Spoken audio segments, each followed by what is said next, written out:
Dear devotees,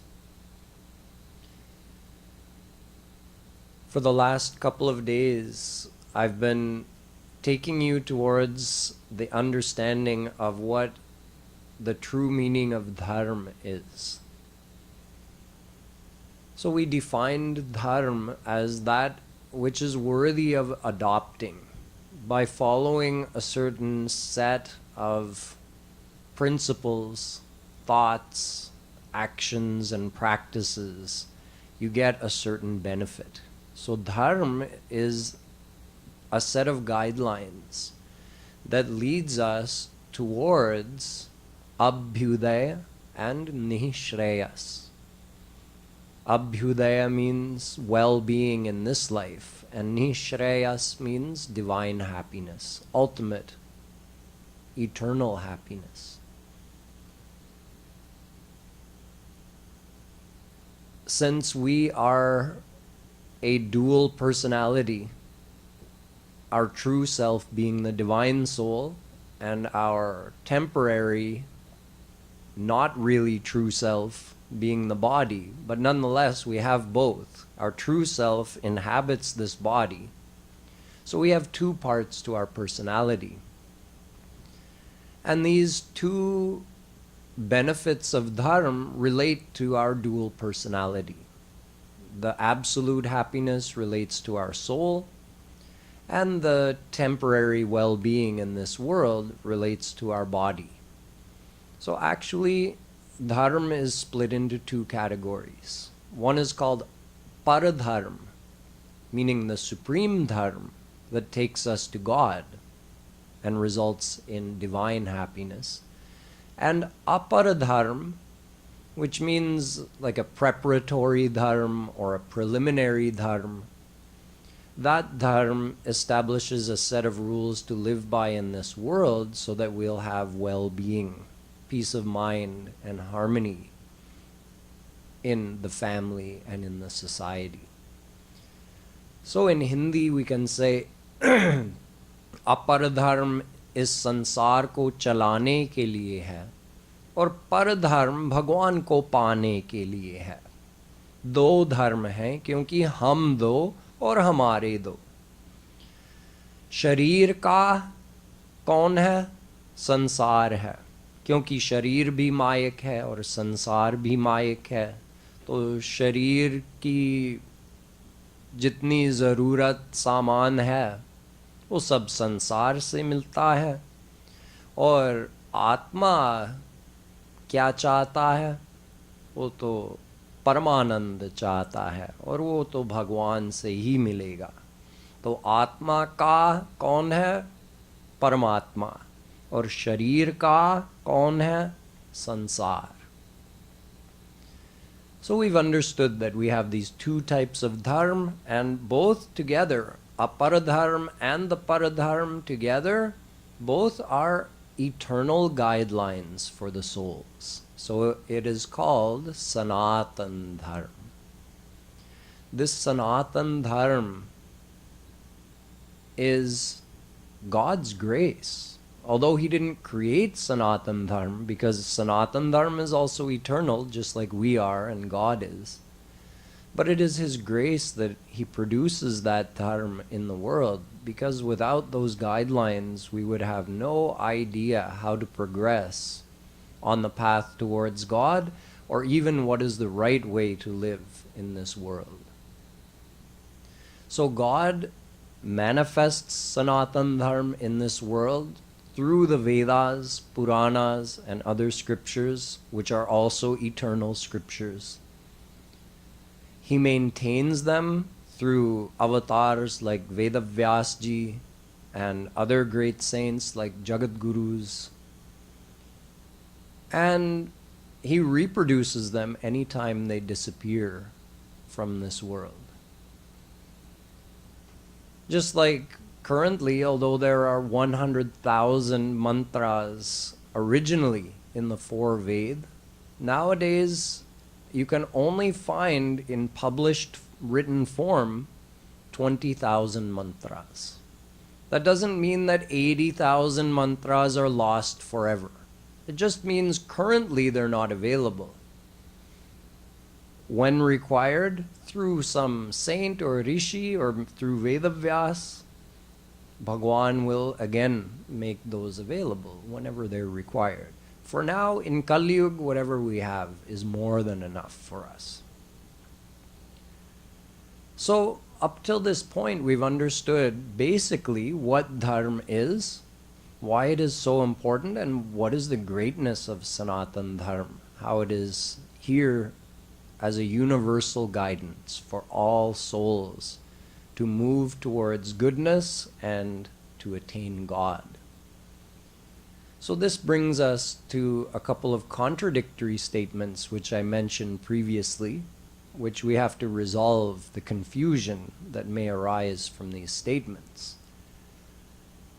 First of all, in the Gita, Sarva dharman parityajya mamekam sharanam vraja aham tvam sarva papebhyo mokshayishyami ma shuchah. In this shlok, Shri Krishna is telling Arjun to leave dharma, sarva dharman, parityajya, leave all the dharmas.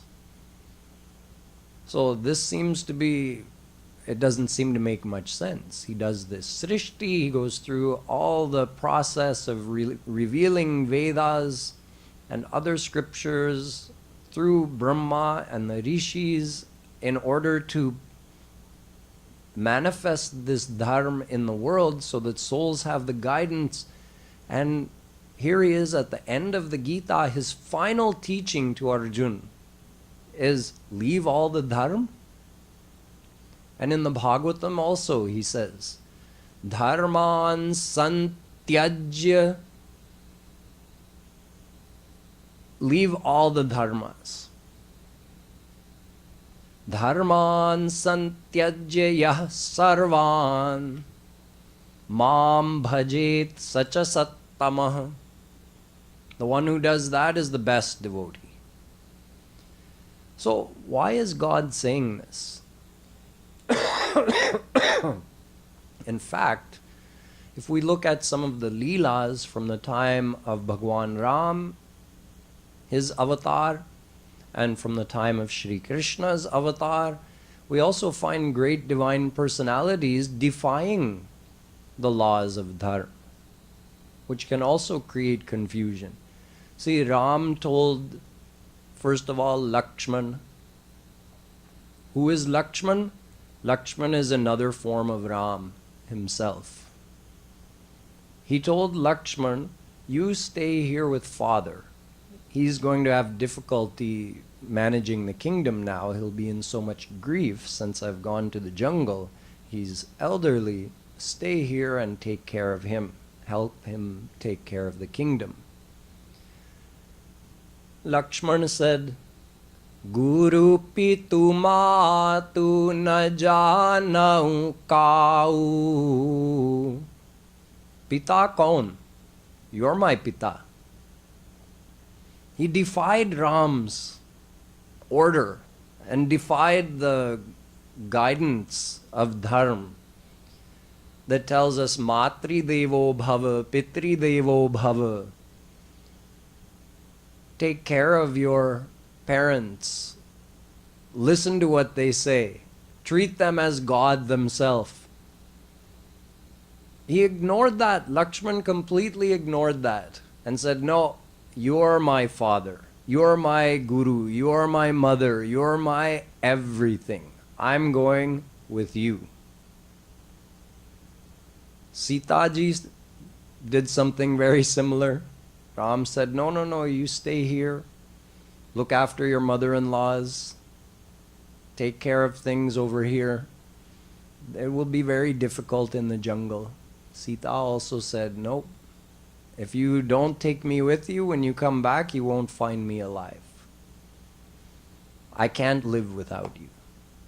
She also, Jabardasti, joined Ram in the forest, both Lakshman and Sita. So if someone looks at that, they may start to wonder, well, isn't Ram Maryada Purushottam Brahm? His whole reason for coming here is to establish Dharm. And his own family members are defying the guidelines of Dharm. The gopis, who are such a high class of saint that their foot dust is even sought after by Brahma. Shashti varsha sahasrani maya taptam tapah pura Nandagopavrajastreenam padarenu Brahma says, I did severe tap for 60,000 celestial years. Why so much effort? What were you trying to obtain? I was trying to get the foot dust of the gopis. That is how high of regard Brahma holds the gopis in. So these gopis must know Dharm. They must be great examples for the rest of the world if Brahma is holding them in such high esteem. Not only Brahma, great Jnani saints like Uddhav. Asamaho charan renu juhagvam swam vrindavane kimapi gulmalataushadhinam. After meeting the gopis, Uddhav came back to Mathura and had a request from Shri Krishna. Please let me be born as a small plant in Vrindavan, because the gopis walk around there, and when they walk, some of the dust from their feet will go in the air and land on me, and I'll be blessed by their foot dust. Bhagwatam tells this. So what could be the status of those gopis? One would think that that highest echelon of saint must be such a great example of following Dharm. But if we look into the gopis' life, whereas, yes, almost all of the time they are seen to be taking care of their families while constantly remembering Shri Krishna, but yet they always did their duty. Yadohane vahanane mathano pale paprenkheng khanarbh rudito ksanamarjanadau. The Bhagwatam tells, in fact the ladies of Mathura are praising the gopis, saying that every moment of the day, although their throat may be choked with emotion in remembering Shri Krishna, but they're milking the cows and feeding their children, grinding the flour. They're doing all the chores around the house and remembering Krishna all the time. So although most of the time, almost all of the time, they were a perfect example of how to remember God while taking care of the family duties, we see some examples where they completely defy Dharm. Shri Krishna played on his murali to announce Maharas, and it was night. All the gopis just ran out of their house in the middle of the night. Married gopis, unmarried gopis. Did they ask anyone's permission? Did they tell their mother-in-law where are they going? Did they ask their husband, I know it might be midnight, but can I go out in the jungle alone? No, just ran, leaving everything. Whatever they were doing, just dropped it and ran to Krishna in the middle of the night. So if someone doesn't know who Shri Krishna is, what will they say if they see all these ladies leaving their families in the middle of the night to go out in the jungle? They'll say these people have lost their mind. What are they doing? So it seems as if these great divine personalities, whether they be avatar of Bhagwan, like Sita and Lakshman, or whether they be the highest echelon of saints, like the gopis, we find evidence in their leelas that they are defying the teachings of Dharm. So why is this so? To understand this, we have to understand the outcome of the two types of Dharm.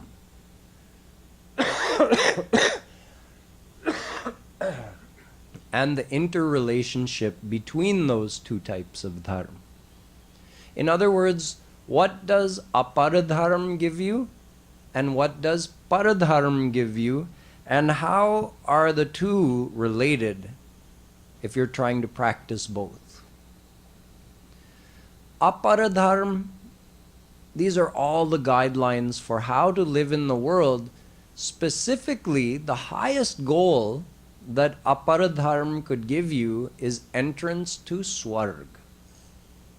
आपको स्वर्ग जाना है तो अपर धर्म का पूर्ण पालन करो. You have to observe all the aspects of aparadharma. It's also called varnashram dharma. So according to your family situation, according to your age, you have different duties at different stages of your life. And all of that is spelled out in great detail in Vedas and Smritis and Purva Mimamsa. These scriptures tell at this age, if you're in this family, this is your duty at this time of day and at this time of day. It's so precise and complex and detailed. So to learn what that dharma is and then follow it correctly takes great dedication from birth till one's whole life. Following all the, not just basic family duties and not just basic duties to society like giving charity and helping others, but following all the Vedic karma. This is the hardest part. See, there's 4 kinds of Vedic karma. There's Nitya karma, Naimittik karma, Prayashchitta karma, and Kamya karma. You have to follow all these. Nitya karma means what Vedic rites and rituals do you have to do every day. So depending on what stage of life you're in and what family you're in, you have certain Vedic rites and rituals you have to perform at certain times every day. Like Sandhya, for instance, saying Gayatri Mantra, doing Tarpan at a certain time of day. Then you have Naimittik karma, which means on certain special occasions you have to observe certain Vedic ceremonies, like a specific one at the birth of a child, a specific one at the naming of a child, a specific one at the death of a family member, a specific one when you move into a new house. These are all Naimittik karma. Then you have Prayashchitta karma.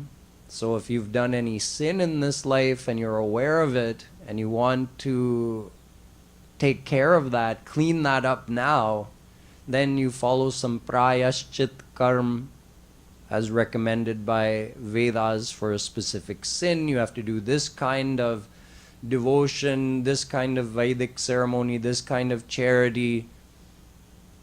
And then you have Kamya karma if you have a specific desire you want to get fulfilled. So all of these Vedic rituals, many of them require us to perform yajna, but whether it be yajna or any other type of Vedic ritual, they all require that they are practiced according to the 6 main rules of Vedic rituals.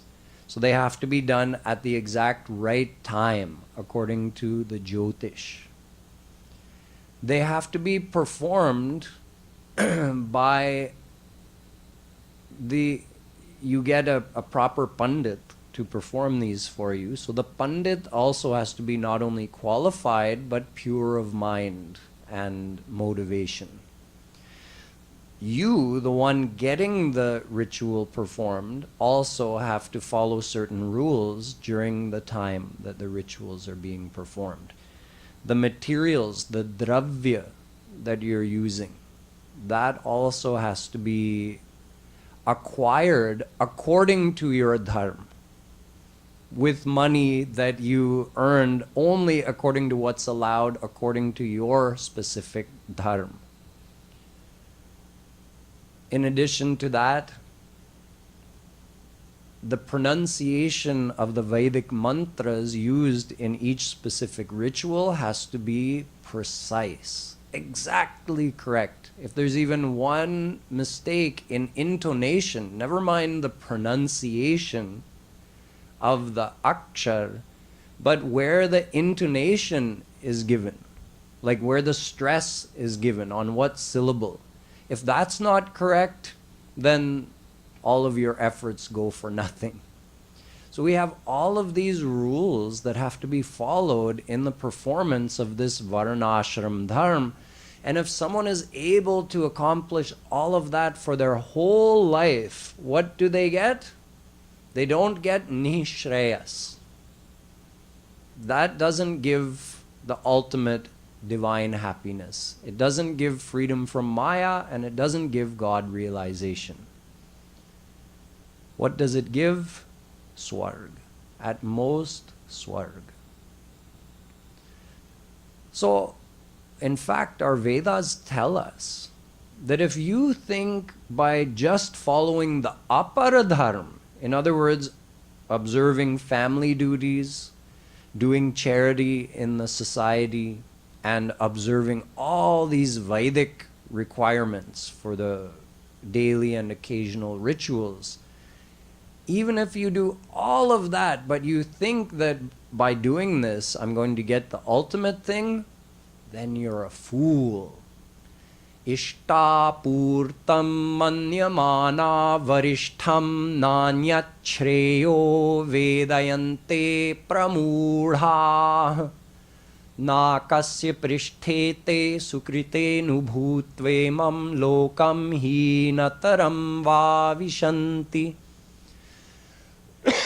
Mundaka Upanishad says, if someone thinks there's nothing beyond what can be attained through the aparadharma, then they are pramudha.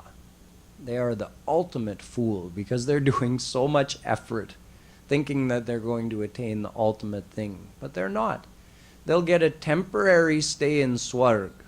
Swarg is part of the Mayic realm, so there's no perfect happiness over there either, but there's greater pleasure than we have in this world. So the Mayic pleasures of Swarg are enjoyed for a limited period of time, and then the person has to return in this world. Avidyaya mantare vartamana.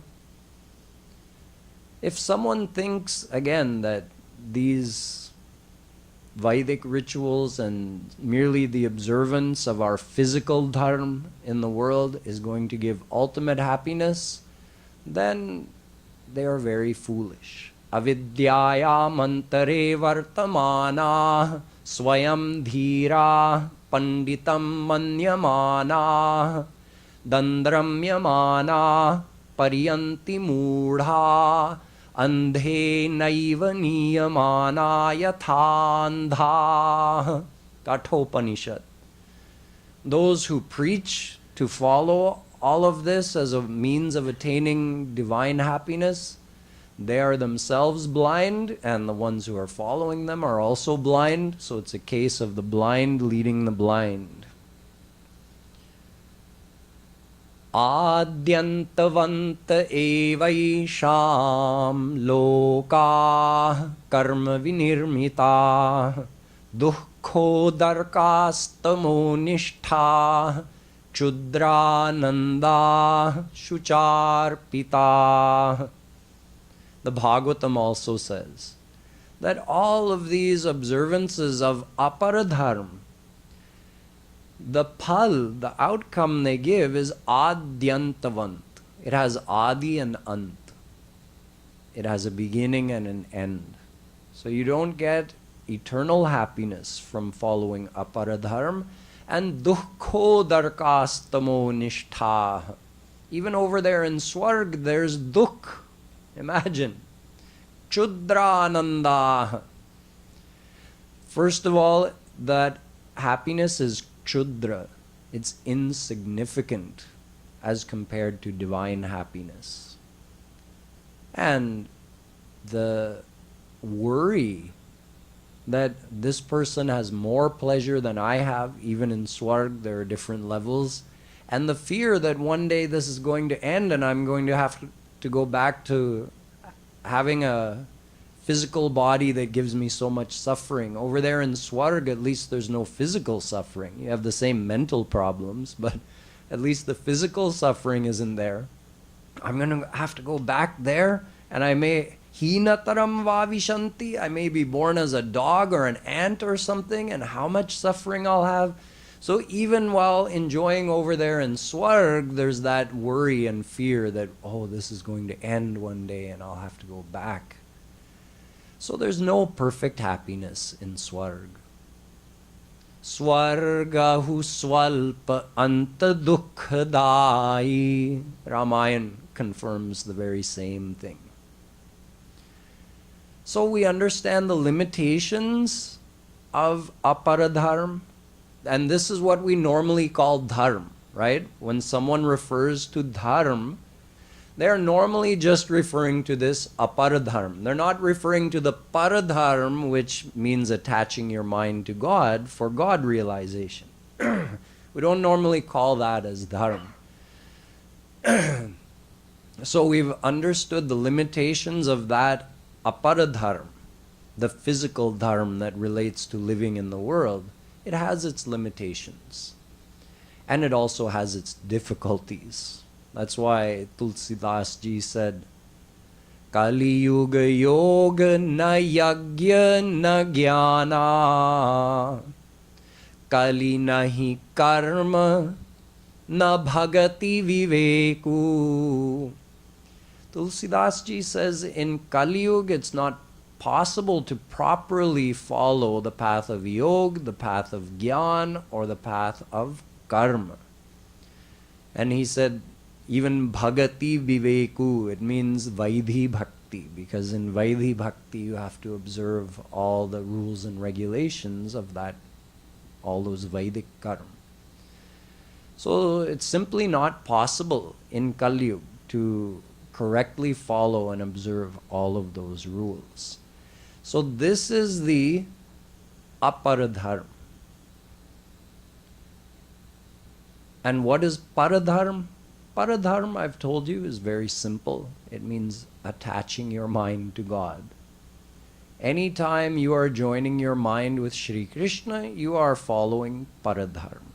Only when the mind is 100% attached to Shri Krishna will one attain the divine bliss. So why is Shri Krishna saying abandon all the dharma? Sarva dharman parityajya. See, he's not only saying abandon the dharma. I only explained part of the shlok. Sarva dharman parityajya mamekam sharanam vraja. It's not just leaving something, it's coming towards something also. He says, come to me only and leave all that other dharma. And in the Bhagavad shlok, he's saying the same thing. Dharman santyajya yah sarvan. The one who leaves all the practices of dharma and what? Mam bhajet, and worships me. Sacha sattamaha. That is the greatest devotee. So you have enough knowledge to understand now why this is so. But think of it this way. Paradharma includes all the benefits of aparadharma, plus more. Aparadharma doesn't give liberation from Maya. Aparadharm doesn't give divine bliss and God realization. Paradharm gives those things. But paradharm also supplies all the benefits that aparadharm gives. So think of it as like, let's say you have two different exercises. One exercise gives 3 benefits. Let's say by doing this exercise, you strengthen your quadriceps, you improve your cardiovascular health, and you also stretch your tendons in your legs. Okay, 3 benefits. And let's say there's another exercise that provides 10 benefits, including those 3, but 7 more in addition to that. So if you're doing this second exercise that provides all 10 of those benefits, including these 3, do you also need to do the first exercise? No, you don't. You just do the second exercise.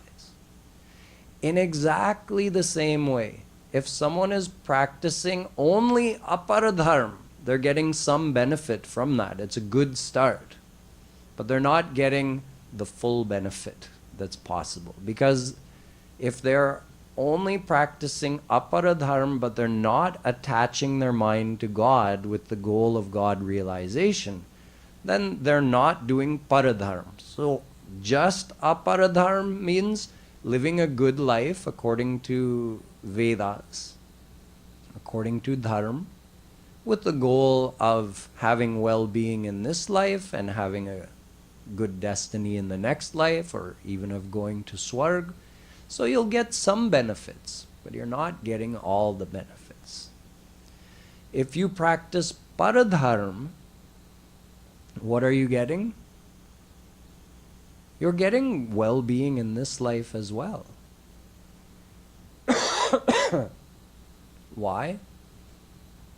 Because in paradharm your mind gets purified. You're attaching your mind to God, so naturally all the daivi guna, all the good qualities of the mind like forgiveness, focus, energy, compassion, charity, determination, all these good qualities of the mind develop as the mind purifies. And all the asuri guna, all the bad qualities of the mind, like anger, selfishness, jealousy, hatred, all of these qualities start getting diminished through the practice of paradharm. So you are becoming a good person by practicing paradharm. The more you attach your mind to God, the more the mind gets purified, and naturally discipline and good behavior are going to increase if one is following paradharm. And why do we follow aparadharm? For the same reason, to discipline our mind, to be a good person so that we can live harmoniously in the family, interact harmoniously with the people in the world, at work that we have to interact with. That's the only reason, the real reason for aparadharm. So we get that same benefit by practicing paradharm. Plus, we're moving towards our goal of God realization. So this is why Shri Krishna says, don't complicate it. If you're not desirous of God realization, then you must do aparadharm. You can't not do either. That's not acceptable. If you're not doing paradharm and you're not doing aparadharm, that's unacceptable. Because then what are you doing? You're just selfishly following your own desires in the world, and you'll do anything to anybody to get what you want. So even if you're not desiring God, you must follow aparadharm. But if you've decided the goal of my life is to attain God, then don't worry about all the do's and don'ts of aparadharm. Just follow paradharma. Shri Krishna says, just surrender to me. Don't complicate it. You're graduated now. If you've adopted the paradharma, which is bhakti, with the goal of God realization, now you're graduated to a different set of rules. When you're in high school, you're not bound to follow the same rules that you had to follow in kindergarten. And when you're in university, again, you have a different set of rules. And when you're a PhD student, again, you have a different set of rules. The same, all the rules of Vedas don't apply to all the people at all the time. Depending what level you're at, there's a certain set of rules that apply for you. So Shri Krishna says, leave all the... See, all that matters is your mind attached to me. He's not saying stop being a good person. He's not saying, oh no, if you're doing bhakti, you don't have to listen to your mom. That's not what he's saying. But what he is saying is all those regulations of Vedic karma, like, oh no, you can't do this, you have to do that in terms of devotion. Like, okay, it's Ekadashi, so you have to follow Ekadashi Vrat, and do this and do this, and don't do that and don't do that. That's all aparadharma. What does paradharma say? Remember Krishna all day. So Shri Krishna is saying, leave all those formalities. Leave all the formalities and just surrender your mind to me. So if some part of the aparadharma is helping or supporting you in remembering God, then include that. But if it's just a formality, it's something you're doing physically that's not helping you, or maybe it's even hindering you in remembering God, then abandon it. This is what Shri Krishna means. So paradharma takes priority. To whatever extent the aparadharma supports you in your progress in attaching your mind to God, to that extent you can make use of it, but you're not bound to make use of it. The aparadharma doesn't have priority over paradharma. It's the other way around. The aparadharma is there to support. So, for example, aparadharma tells us that we should behave a certain way in the family to maintain harmony, how to behave nicely with other people, how to be humble. Aparadharma teaches us all of this. Obviously, that's going to help our paradharma, right? If we behave in that way, we're humble, we're nice to others, we're forgiving, then that's going to help the harmony in the family, and that's going to support you in practicing paradharma, because your mind will be more free to be able to remember Radha and Krishna. So you see, when Shri Krishna is saying sarva dharman parityajya, he's not saying, okay, it's a free-for-all for you now. Just do whatever you want as long as your mind is in me. No, we still have to exercise, eat right, behave properly, be a good person. We still have to do all of that. Otherwise, if we're not following that, how long are we going to keep following paradharma? We'll fall from that also. Oh, I'm not taking care of my body, I'm being mean to everybody in the family, mean to everybody around me. I'm just ignoring all the basic rules of good behavior or good health and balance in the world. I'm ignoring all of that, and I think that, I'm going towards God. That's not going to last for long, because your physical health will deteriorate, your relationships in this world will deteriorate, and all of that is going to start creating obstacles in your devotional path. So don't ever think that I'm saying, or Shri Krishna is saying, or Shree Kripaluji Maharaj is saying not to follow all of these common sense rules for good behavior and good living in the world.